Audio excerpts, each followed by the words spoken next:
तेज बहती नदी को देखकर लड़की ने दया की। वह नदी के किनारे लेट गई ताकि नेवले का पूरा परिवार उसके ऊपर से गुजरकर नदी पार कर सके। लेकिन अगले ही पल एक नेवला उसके कान के पास आया और बोला, कल दादी के साथ लुका छिपी मत खेलना। लड़की ने नेवले की बात को गंभीरता से नहीं लिया। अगले दिन दादी की हालत बहुत खराब थी। मरने से पहले दादी ने सबको लुका छिपी खेलने के लिए कहा। दादी ने कहा, जो सबसे आखिर में पकड़ा जाएगा उसे मेरी विरासत में सबसे बड़ा हिस्सा मिलेगा। लड़की हाँ कहने ही वाली थी कि अचानक उसके कान के पास एक अजीब औरत की आवाज आई, लूसी मत खेलना, वह अब तुम्हारी दादी नहीं है। लूसी हैरान हो गई, क्या मैंने गलत सुना?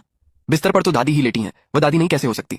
शायद मैं ही गलत सुन रही हूँ। लूसी ने कहा, दादी मैं खेलूंगी। तभी वह आवाज फिर आई, लूसी तुमने मेरी बात क्यों नहीं मानी? अब तुम मुसीबत में फंस गई हो।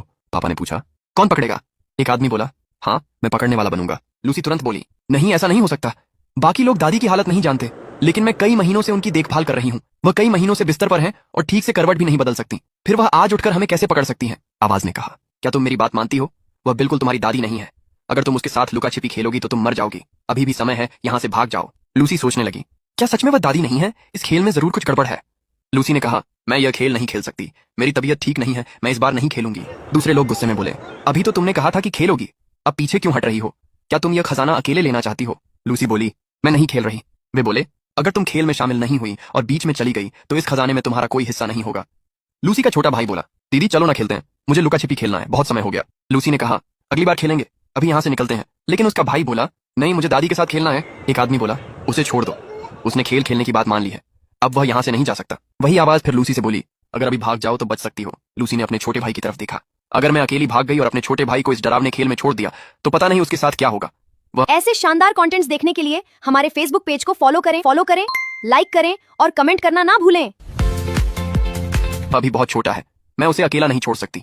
लूसी ने कहा, ठीक है मैं भी खेलूंगी। दादी ने कहा, जब तुम सब खेलने के लिए तैयार हो ही गए हो तो पहले वह सारी विरासत मुझे वापस दे दो। खेल खत्म होने के बाद मैं तुम्हारी जगह के हिसाब से सबको फिर से हिस्सा दूंगी। सबने अपना पैसा और सामान दादी को दे दिया। लूसी ने खजाने को देखा और चौंक गई। इतना सारा सोना, चांदी और कीमती पत्थर, क्या ये सब सच में असली है? आवाज बोली, ये सब नकली है, ये इंसानों की दुनिया का सामान नहीं है, ये तो दूसरी दुनिया के नकली खजाने हैं। लूसी घबरा गई।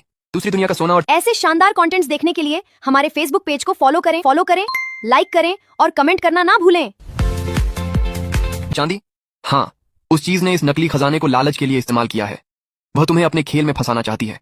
तुम सब उसके जाल में फंस चुके हो। लूसी ने पूछा, तो अब हम क्या करें? क्या हम यहाँ से निकल सकते हैं? आवाज बोली, तुम किससे बात कर रही हो?